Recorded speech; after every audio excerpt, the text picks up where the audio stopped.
ఇంకా నాకు ఇంకొక డౌట్ అన్నమాట, మీరే చెప్పండి.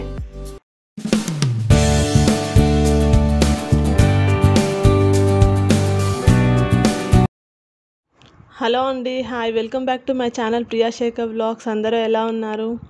నేనైతే బాగున్నానండి, మీరు కూడా బాగున్నారు అనుకుంటున్నాను. అయితే ఇవాళ వచ్చేసి ఏంటంటే హోలీకి ముందు రోజు ఇది. అయితే సండే కదా, సో మార్నింగ్ నుంచి కొంచెం వర్క్ అనేది లేట్ అవ్వడం వల్ల ఏమైందంటే నేను నెక్స్ట్ డే కోసము దోశకో ఇడ్లీకో దేనికో దానికి నానబెట్టేదాన్ని ఆల్టర్నేట్ డే. సో మర్చిపోయాను అనమాట, టైం లేక గుర్తులేదు.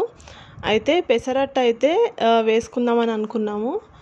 ఇంకా ఏం చేశానంటే పెసరట్టు కోసం ఏంటంటే ముందు రోజు నైట్ నానబెట్టుకుంటే నెక్స్ట్ డే రుబ్బుకోవచ్చు అని చెప్పి ఆ విధంగా ప్లాన్ చేశాను. ఎందుకంటే నెక్స్ట్ డేకి అయితే ఖచ్చితంగా మనకి ఏదో ఒక టిఫిన్ అయితే ఉండాలి కదా. మార్నింగ్ టిఫిన్ అయితే స్కిప్ చేయొద్దండి ఎవరు కూడా. ఇక్కడైతే ఇంకా నేను నానబెట్టేశాను పెసరట్టుకి. ఆ తర్వాత నేను మజ్జిగ అయితే చేసుకుంటున్నాను అనమాట. పెరుగు తోడేసేసాను. ఆ తర్వాత మిగిలిన పెరుగు మళ్ళీ నెక్స్ట్ డే తినాలనిపించదు, ఇంకా వేస్ట్ అయిపోతుంది అని చెప్పి మజ్జిగ చేసేస్తున్నాను. ఇంట్లో అందరూ కూడా తాగుదామని చెప్పి. అయితే ఈ సమ్మర్లో ఖచ్చితంగా మీరు అందరూ కూడా కొన్ని సమ్మర్ డ్రింక్స్ అయితే ఖచ్చితంగా తాగండి ప్రతిరోజు. ఏదో ఒకటి వాటర్ అయితే చాలా ఎక్కువ కన్జ్యూమ్ చేయండి. పిల్లలైతే చాలా జాగ్రత్తగా చూసుకోండి. అయితే ఈ సమ్మర్లో ఏం చేస్తారంటే ఎవ్రీడే కూడా ఏదో ఒక సమ్మర్ డ్రింక్ తాగాలని చెప్పేసి పెట్టేసుకోండి మీరు. బటర్ మిల్క్ కానీ, లేదంటే కోకోనట్ వాటరు, లేదంటే ఏవైనా చలువ చేసేవి ఫ్రూట్స్ ఉంటాయి కదా, వాటర్ మిలన్ లాంటివి. బాడీకి అనేది కొంచెం డీహైడ్రేట్ అవ్వకుండా కొంచెం హైడ్రేటెడ్గా ఉండేటట్టు చూసుకుంటే బెటర్. ఇంకా పిల్లలైతే సమ్మర్ కాబట్టి ఆట ఆడడము, బయట తిరగడం ఇదే సరిపోతుంది వాళ్ళకి. కాబట్టి వాళ్ళకు కూడా కొంచెము లిక్విడ్స్ అనేవి ఇస్తూ ఉంటే చాలా బెటర్.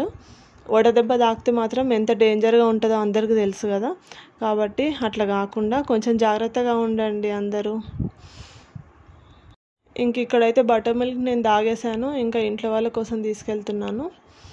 ఇక్కడ చిన్న టిప్ ఏంటంటే మనము గిన్నెలో మనకి పెరుగు మిగిలినప్పుడే దాన్ని ఫోక్ స్పూన్తో కనుక మనము ఎగ్ బీట్ చేసినట్టు బీట్ చేస్తే ఈజీగా లమ్స్ లేకుండా చాలా సాఫ్ట్గా అయిపోతుంది. ఆ తర్వాత వాటర్ యాడ్ చేసుకొని ఒక 1-2 టైమ్స్ పైకి కిందికి అనడమే. దానికంటూ సపరేట్గా మనకి ఏం అవసరం లేదనమాట. మజ్జిగ చేసుకోవడానికి బాగుంటుంది అలా కూడా. చూసారు కదా మీరు కూడా ఎంత మంచిగా వచ్చిందో, నురగలాగా గ్లాస్ పైన అట్లా మంచిగా సాఫ్ట్గా వచ్చేస్తుంది మజ్జిగ. ఇక్కడైతే మా చిన్నోడు చూడండి, నేను ఎక్కడుంటే అక్కడికి వచ్చేస్తాడు. కొంచెంసేపు కనిపించకపోతే కిచెన్లో ఉంటానని కన్ఫర్మ్ అయిపోయి వచ్చేసి ఇట్లా ఎత్తుకోమని చెప్తాడనమాట. కాబట్టి ఆయన ఎత్తుకునేదాకా మాత్రం వదలండి నన్ను. అట్లా అప్పుడప్పుడు వచ్చి చెక్ చేసి పోతుంటాడు నన్ను. అయితే మా చిన్నోడైతే మామూలు అల్లరి ఉండదు, చూస్తున్నారు కదా, బాగా అల్లరి చేసేస్తుంటాడు. ఇంకా భరించాల్సిందే, తప్పదు, ఇంకొక చాయిస్ లేదు మనకి. కొంచెం పెద్దగా అయ్యేదాకా ఇంకింతే. ఇక్కడ చూడండి పీకబూ అని చెప్పేసి ఆడుతున్నాడు. సో బాగా టైంపాస్ అవుతూ ఉంటుంది మామూలుగా అయితే. ఈ మధ్య మావాడైతే బల్లిని చూసాడనమాట. మొన్న ఒక రోజు బల్లిని చూసి ఏ షాప్ అంటున్నాడు.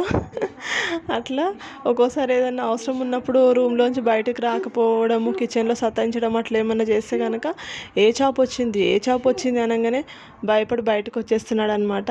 అది వాడి సంగతి. ఇక్కడ చూడండి నెక్స్ట్ డే మార్నింగ్ అనమాట. ఇది హోలీ ఫెస్టివల్ రోజు. నేనైతే హోలీ ఆడనండి, చిన్నప్పుడు ఎప్పుడూ ఆడాను కానీ ఆ తర్వాత అసలు ఆడలేదు. ఎందుకో నాకు ఆ కలర్స్ పూసుకున్న వాళ్ళని చూస్తే ఒకలాంటి భయం వేస్తుండే. ఇంకా తర్వాత మ్యారేజ్ తర్వాత కూడా అసలు ఏం ఆడలేదు నేనైతే హోలీ. నాకెందుకో నచ్చదు అంతగా ఆడడము. అయితే ఇక్కడైతే నేను నెక్స్ట్ డే పెసరట్టుకి రెడీ చేసేస్తున్నాను. ఇంక ఉల్లిపాయలు కట్ చేయడము, ఇంకా ఇది మిక్సీ పట్టేసి నెక్స్ట్ డే మిక్సీ పట్టేసి సరిపోతుంది పెసరట్టుకి. ముందు రోజు నానబెట్టాల్సిన అవసరం లేకుండా మంచిగా మెత్తగా వస్తుంది. ఇంకా ఉల్లిపాయలు వేస్తే కొంచెం స్పెషల్గా ఉంటుంది కదా పెసరట్టులో, కాబట్టి ఉల్లిపాయలు కూడా కట్ చేస్తాను. చూస్తూ ఉండండి, వీడియో అయితే కంటిన్యూ అవుతుంది.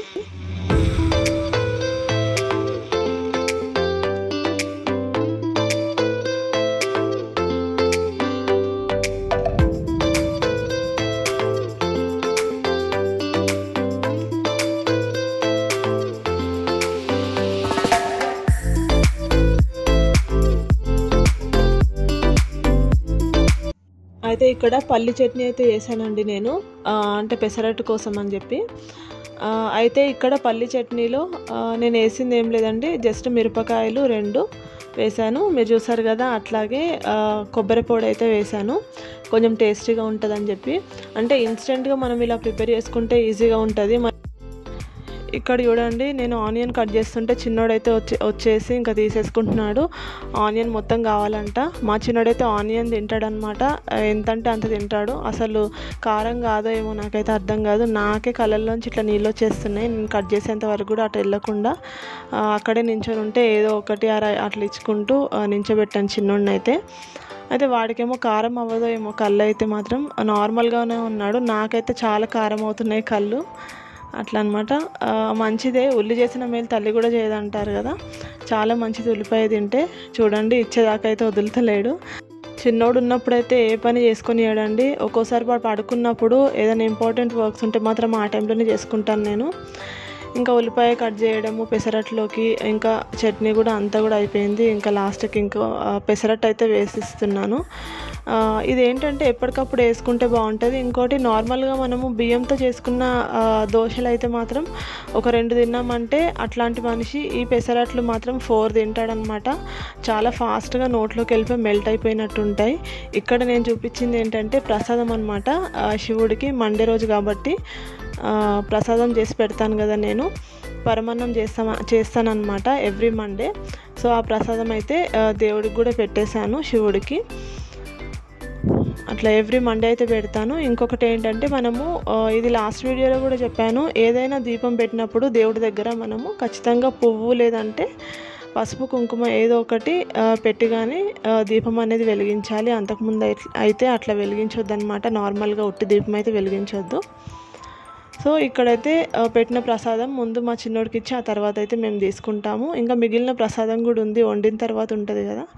ఇంకా మండే కాబట్టి ఆ రోజు ఒక ఆకుకూర ఫ్రై చేసుకున్నాము, మునక్కాయ పప్పు చేసుకున్నామండి.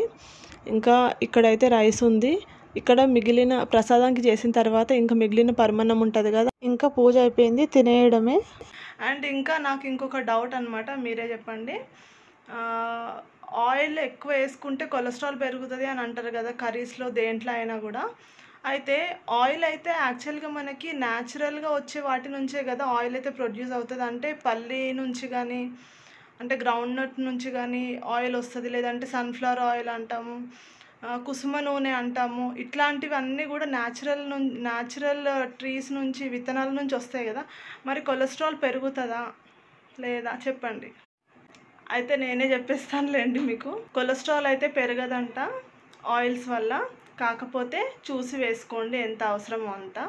మరీ తక్కువ వేసుకోకండి, టేస్ట్ అనేది ఉండదు కదా కర్రీస్లో. సో కర్రీస్లో అయితే టేస్ట్ ఉండదు కదా ఆయిల్ తక్కువ వేసుకుంటే, కాబట్టి కొంచెం ఆలోచించండి మీరు కూడా.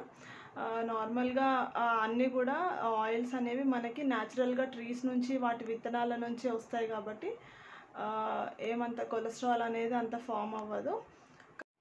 అయితే కొలెస్ట్రాల్ మెయిన్గా దేని నుంచి వస్తుంది అని అంటే, నా డౌట్ ఏంటంటే మటన్ కానీ అట్లాంటి కొన్ని ఫ్యాట్ ఉండే ఐటమ్స్ అనేవి తింటాం కదా, నాన్ వెజ్ ఐటమ్స్లో స్కిన్ అనేది ఉంటుంది కదా, దాని నుంచి అయితే వస్తుంది. డాక్టర్స్ కూడా మనకి కొలెస్ట్రాల్ పెరగడం అట్లాంటివి జరిగినప్పుడు మటన్ అయితే తినొద్దనే అంటారు. సో అదనమాట. నేనేమనుకుంటున్నానంటే ఆయిల్ నుంచి అయితే న్యాచురల్ థింగ్ కాబట్టి అది, సో దాని నుంచి కొలెస్ట్రాల్ అయితే రాదు. ఒక చోట కూడా నేను విన్నాను. కాకపోతే మైదా ఐటమ్స్ ఏవైతే తింటారో అవి మాత్రం కొంచెం కంట్రోల్ చేసుకుంటే బెటర్. అది ఈ మైదా గురించి అయితే సపరేట్ ఎపిసోడే తీయాలి మనము, ఇంకొక వీడియో తీసుకుందాము కుదిరితే. సో ఇదండి ఇవాళ మన వీడియో. అయితే ఇవాళ మండే కాబట్టి ఈ విధంగా కంప్లీట్ అయిందనమాట నా డే అనేది. అండ్ హోలీ మీరందరూ ఎలా సెలబ్రేట్ చేసుకున్నారో కమెంట్ చేయండి. కాబట్టి ఇదైతే ఇవాళ నా వీడియో అనమాట. నచ్చితే ఖచ్చితంగా లైక్, షేర్, సబ్స్క్రైబ్ చేసుకోండి. నెక్స్ట్ ఒక మంచి వీడియోతో మీ ముందుకు వస్తాను. బాయ్.